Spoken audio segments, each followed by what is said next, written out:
Welcome to the Underground. Turn me up, bitch! My Little Underground with Peter A.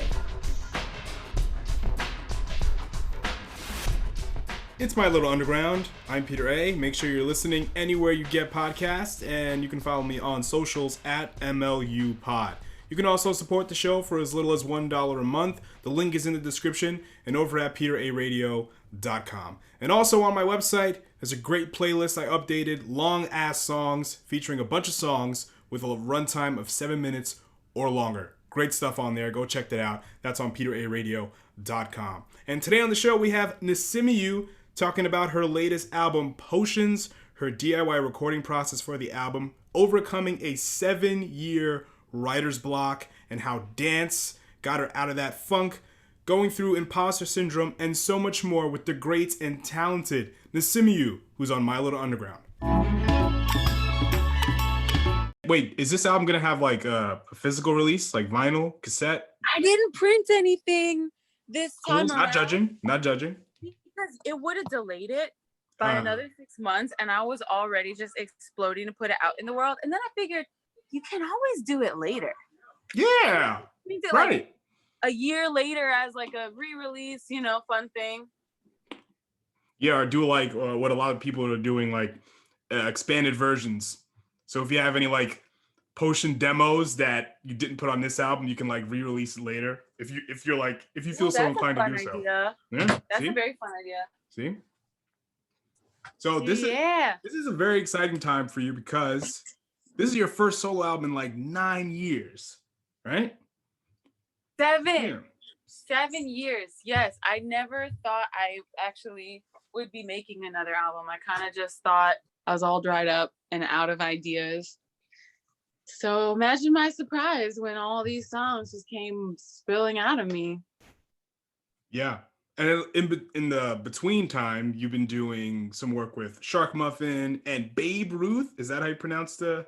That was my electro pop duo with my collaborator and good friend Devin C. Johnson, who you should really check out. He's just like a super versatile producer and mastermind, and also I will. a fellow activist that I did a lot of co-organizing with in the BLM movement last summer.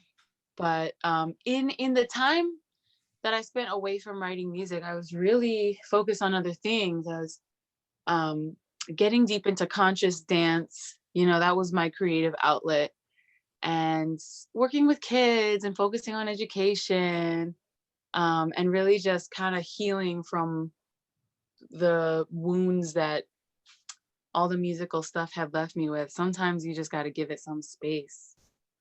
Yeah, right. I wholeheartedly agree with you, because I remember in the early months of 2020 before COVID hit, I was in a funk creatively with this podcast. So I took time away to kind of just, kind of mentally recharge. So I kind of sort of feel like what you've been going through, but not to the extent that you might have gone through it. So, what's interesting is I've been to a whole lot of Shark Muffin shows over the past 6 years. I don't think I ever remember seeing you hit the stage. Like, when did you, what time frame did you play drums for them? I was their drummer in 2015. We did a fun tour. We hit South by. We did a bunch of fun shows around Brooklyn. I was drummer number 13. Yeah. I don't know how many drummers they've had since then. Yeah. Wow. Because I went to I think the first Shark Muffin show I've been to was at Shea Stadium in 2015. I remember that place. We played there, actually. You might have seen me. Yeah. Oh, yeah. That was an interesting night because I tried to do an interview with them, but it went totally wrong because I didn't hit record. I had a recorder. It was on record ready, and I just didn't hit. Yeah. So that was yeah. But I did another interview with them like a year later, and it was great. So it was, made up for it. Yeah. Yes, I did. Did you play drums on Chartreuse? That's my favorite album of them. Yes, they wrote that song when I was in the band. So I remember them bringing that as a brand new song. And that was the hardest drum part to learn. It's like super fast surfer rock drums. Yeah. Every time I was done playing that one, I was covered in sweat from head to toe, like I had just sprinted around the block 4 times. That band, playing drums for them was a full-on cardio workout. It was so much fun. And it was perfect for where I was at in my life. I was going through this breakup. So I just wanted to hit stuff. It was so therapeutic. I highly recommend this to anyone. If you're trying to get over heartbreak of any kind, join a punk rock band, be the drummer. You'll be fine in 2 months flat. You'll be good as new. Perfect. All of your creative endeavors and collaborations in between your solo work, was that kind of the catalyst that kind of brought you back into your own creative space?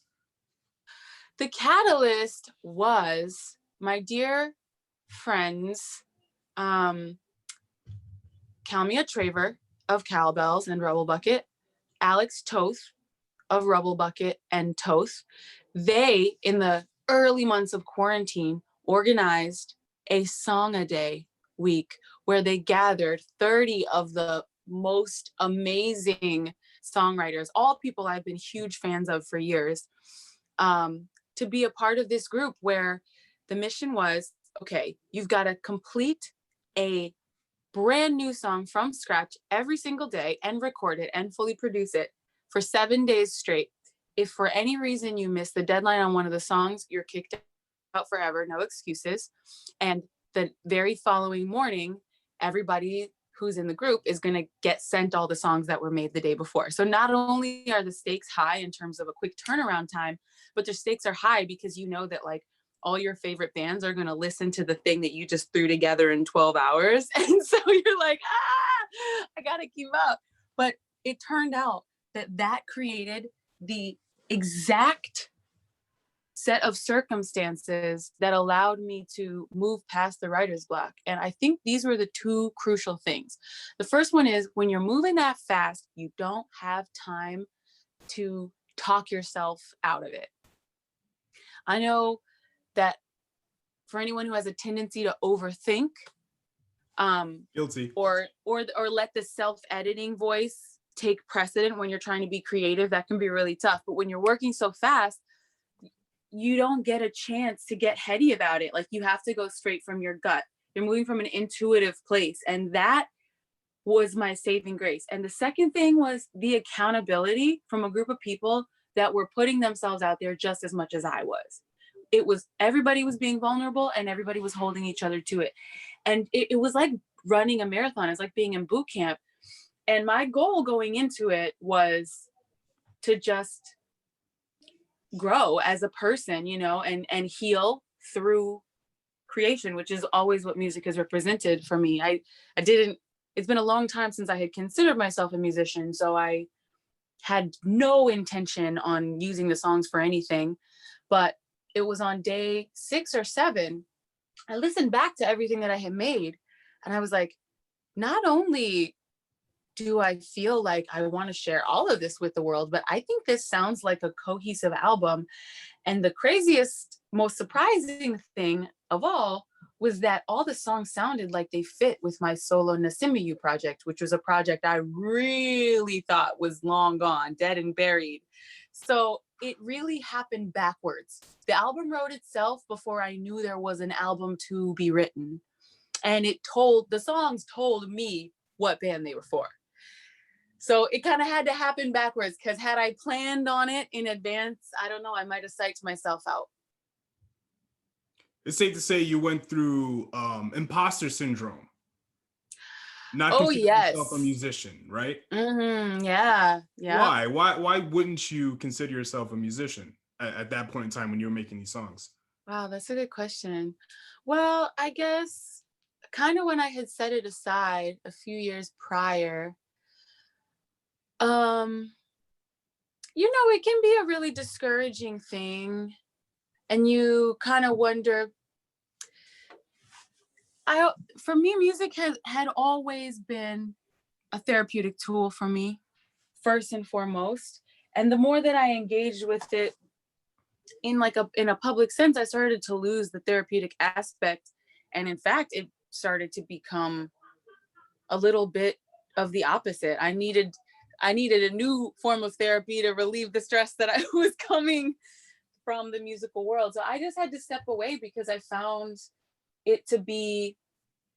being a professional musician to be one of the least musical activities I had ever engaged in. Do you know what I mean when I say that? No. It's just crazy how being an independent musician requires so many things, and very few of them are playing music.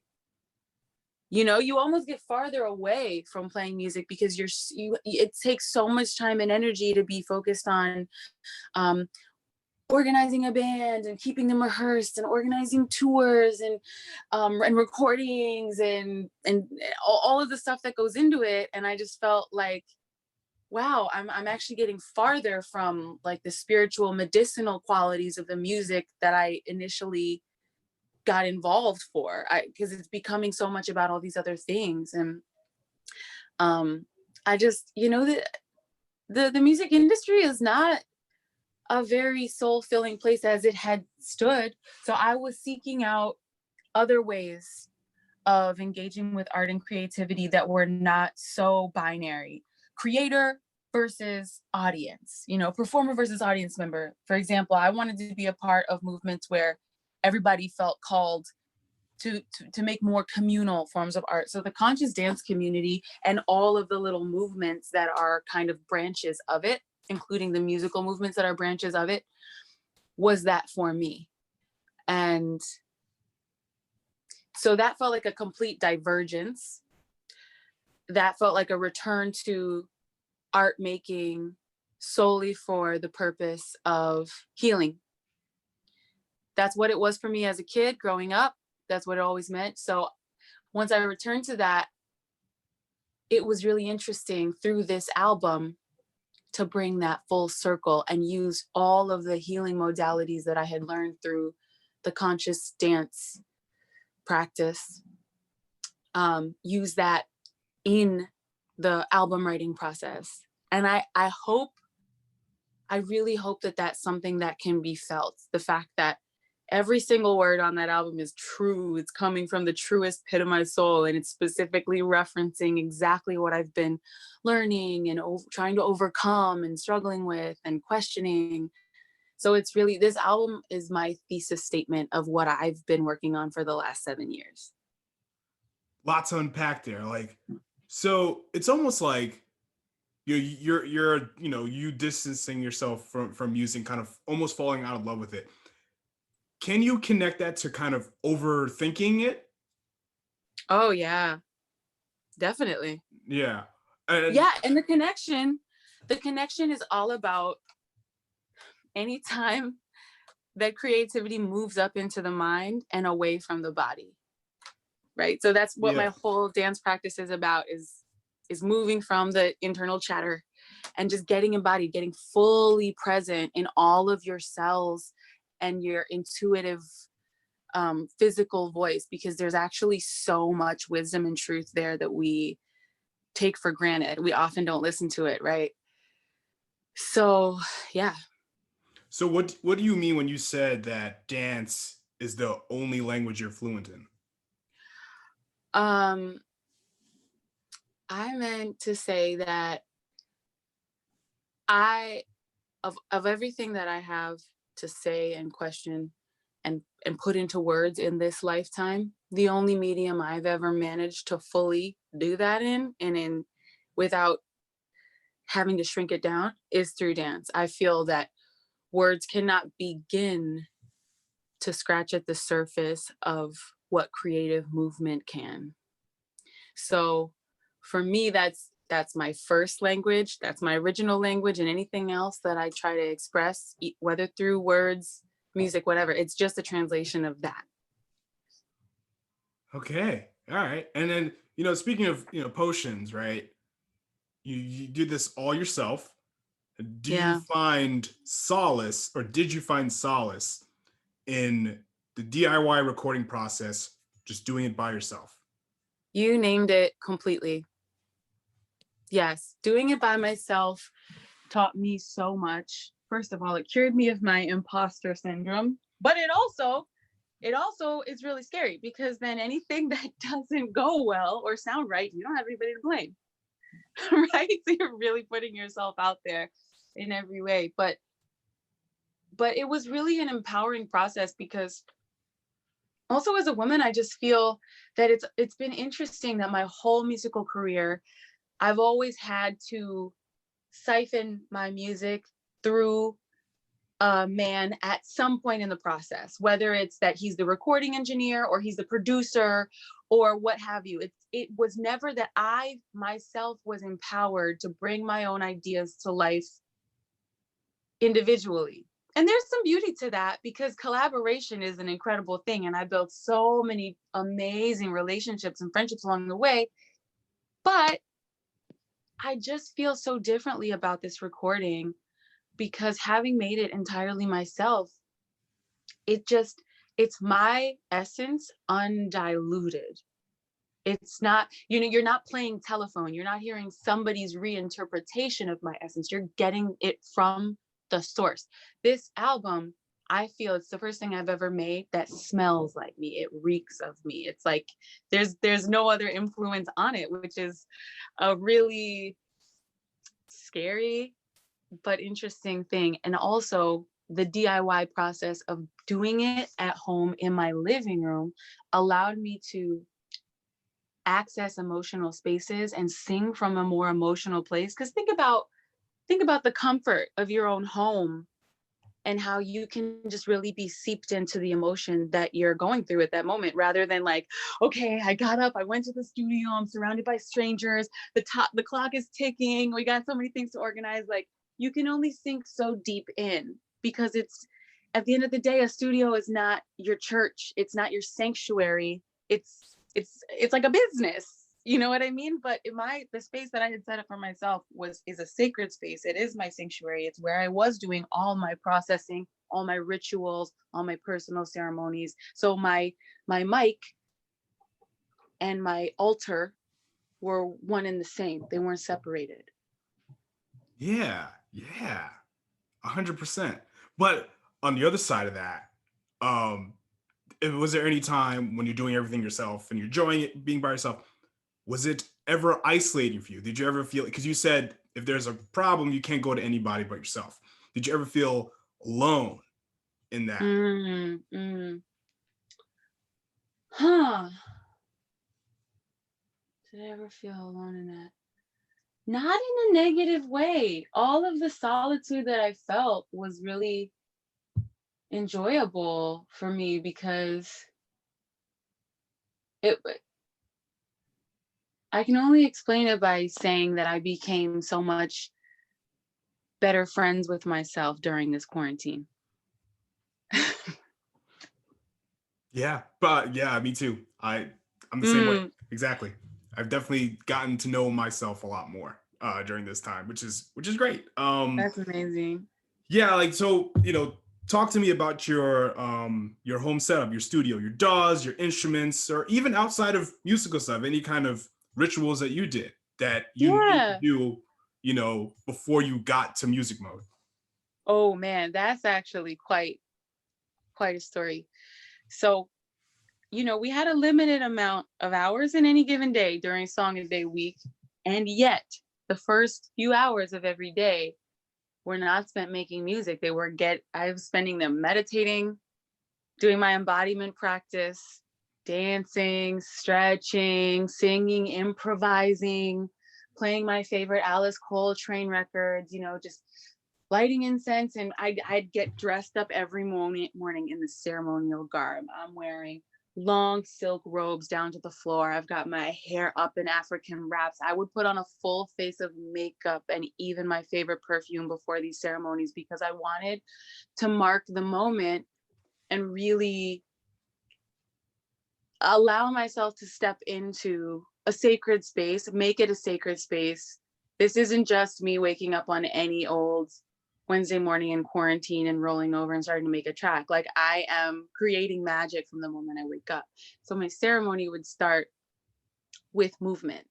And once I felt like, okay, I'm really in my body now. I'm moving in my truth. It's not contrived. It's not forced. It's not coming from my brain. It's I'm there. I would take that energy and I would just reach for whatever instrument is closest to me without thinking about it. I just stick my arm out.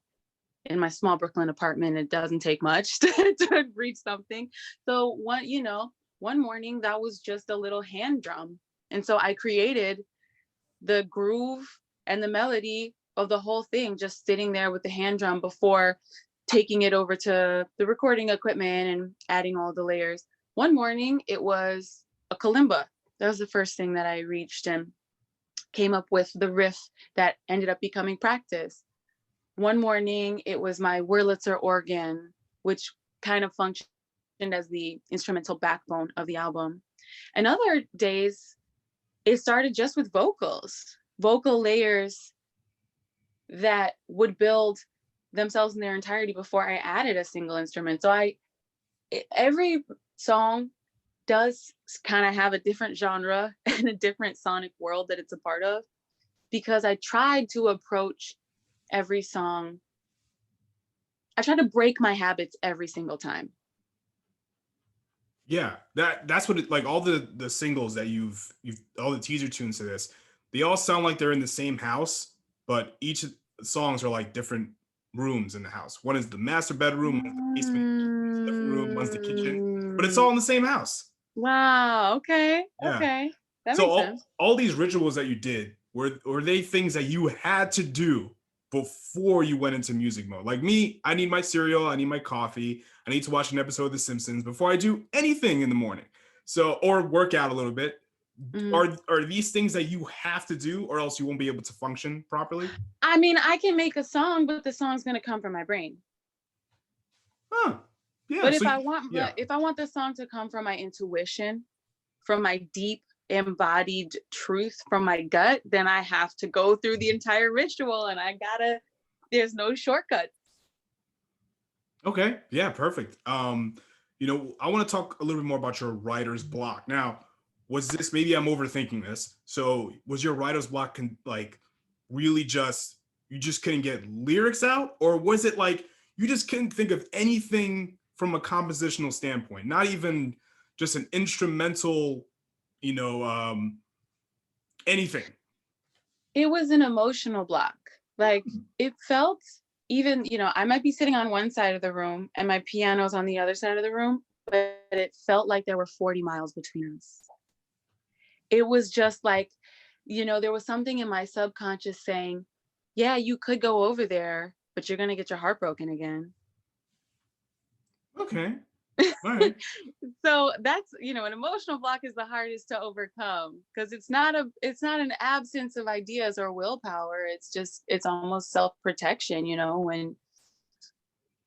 when you've felt very discouraged or kind of very disappointed. I felt a sense of failure, and that was really hard to overcome. How do you feel now? I feel a healthy sense of detachment from it. Like, my goal has already been accomplished and the album's not even out. Did I share my truth and only my truth? Did I show up genuine? Did I really put myself out there in a way that forced me to grow and heal and be brave? Hell yes. So the album being released at all is just a cherry on top, because I already did what I set out to do.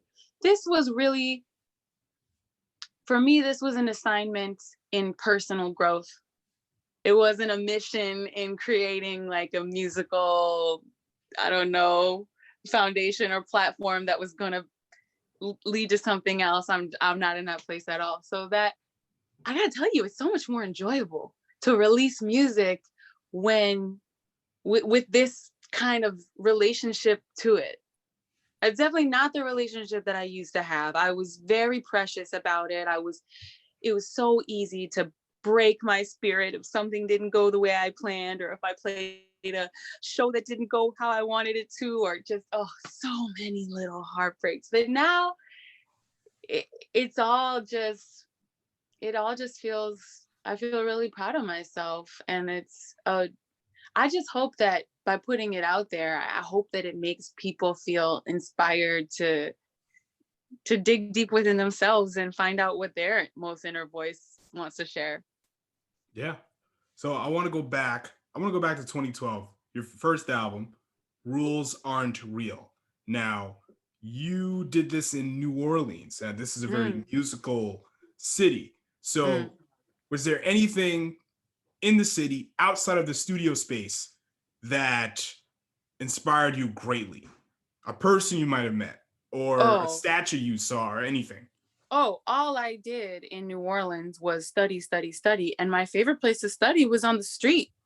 You know, the street cats come from these musical families that have been carrying along that heritage for generations, you know, and so I would take a stroll from the Bywater, Royal Street, through each neighborhood and just pass by every venue, every street performer along the way and spend some time with them and chop it up and ask questions and do some deep listening. And, you know, eventually they start inviting you to sit in here and there. And then when you sit in, they start saying, hey, here's a tune I think you really like. You should learn this. And when they see how enthusiastic you are to learn the history, when they see how much respect you have for the tradition and where it came from, I think they really feel excited to know that there are some young people who really want to carry that on and honor it. So there were so many elders in New Orleans who really took me under their wings, and an entire beautiful, vibrant musical community in New Orleans that we all shared ideas and we all cross collaborated. At one time, the most bands I was in at once was 8. And that's just at one time. And they were all different genres. So I had my solo project, Nasimiyu. I had a folk Americana trio, an all-girl band, kind of similar to Mountain Man. This is called Braids. I was in the funk band of this awesome guitar player. I was just the singer in that one. I played drums in a cool indie duo. I mean, the list goes on, but every collaboration that I was a part of was my musical boot camp, because the people that you find in New Orleans, I mean, they're there because they know how truly rich that culture is, and they're there to just learn everything they can and soak it up, and they're so excited to share it. So I can't think of a better place to cut your teeth, as they say. Do you feel like in all those projects that you just named, do you feel like that was kind of a catalyst to your eventual emotional and creative writer's block because you were kind of spreading yourself too thin? Did you ever feel that way, reflecting That's a back? good question. You know, it's really just my solo project that I felt heartbroken about, because that was my baby. That was the one where I was pouring my whole, you know, everything I had learned and all of the hard won truths. I was pouring my real honest truth into this. And so I really I I ha- I always wanted to handle it with great care, but the world isn't going to handle everything with great care. And when you put something sacred out there just for the public, it's a very delicate thing. And no, it was just, so that's why it's interesting that my solo project is back, because that's the one that broke my heart the first time. Because you didn't have a relationship with yourself that you wanted to. I Right? mean, yeah, sure. I guess I just was feeling really discouraged about, I kind of didn't have the same detachment that I have now. I was extremely attached to the point where I was just overly sensitive to it needing to go well. And at that time I also needed it to be, I was hoping for it to be my job, my career. And when you put that pressure on a creative project, it can kind of spoil the project a little bit because it adds all this stress. I have friends that So went through that. yeah. With your first album, you've worked with a lot of musicians, and your new album, it's you. So did you feel like working with tons of musicians on your first album was disorienting at all, or just enlightening? Oh, I gotta thank all those musicians for being down to work with a super green, young beginner and to take direction from this young girl who just shows up. I mean, I had this band full of like all older dudes who were just killer on their instruments. They were badass. And my little self would just march in the room and be like, here's your bass part, here's your drum part, here's your guitar part, here's your sax part. And they'd be like, all right, bet, let's do it. They were so cool. They were just down to help me bring my ideas to life. I am forever indebted to them for that. But also at the same time, it was mutual because I learned so much from them at every point in the way. So yeah, that was an incredible experience. I'm gonna send a shout out to all the guys from my band in New Orleans, especially Mike Robbins, who was there since day one, the bass player. He's still playing down there. You got to check him out. All right. Also, secretly, you mentioned that was my first album. It wasn't. That wasn't your very first album. Secretly, well, that's the first album I saw on Bandcamp. So that's maybe why. you have others. That's why. Oh, okay. I didn't put the first one up because it was my first album. Wasn't the best. Going back to that imposter syndrome again. All right. That's so where does your first syndrome. album live? Does it live publicly or no? Where does it live? I think it's out there. But I don't recommend listening to it. I'm just saying. And so this one that I'm putting out now is album number 5 for me, because including the one that I made for Babe Ruth. Wow. All right. I got to do a deeper, because I've only seen what you've put out. What I can find, you know. What I succeeded in trying to erase from the internet, but it's still out there. And I don't even recommend going back and listening to that, but this new album is the best thing I've ever made. It's the first thing that I feel I truly accomplished what I set out to. Okay. So with Potions, what did you feel like you've learned about yourself creatively and just as a human being? Now I feel like I can really, I feel like I'm cured of my imposter syndrome. I feel when I look at this body of work, I'm like, are you really gonna say you're not a musician ever again? So that's one thing that I learned. Oh my God, I grew leaps and bounds as a producer. I always kind of had a stigma about getting into software instruments, electronic sounds, working with MIDI. I was always a purist, like, I want to keep it organic, acoustic. And I would go to great lengths to, if I wanted to replicate an electronic sound, I would do it with an acoustic instrument in like the most complicated way, just to keep it pure. But getting over that and learning to work with MIDI, oh my God, now I have an orchestra at my fingertips. You telling me that I can write a harp part and I can apply that exactly how I dream it up, and I don't have to like try to explain to somebody how I envision them playing it. I can play it myself, So as a producer, oh my God, I feel like I got a whole new paint palette, and that's why I was able to create the worlds that I made on this album. So I learned a lot there, a lot as a producer. And you've learned not to overthink.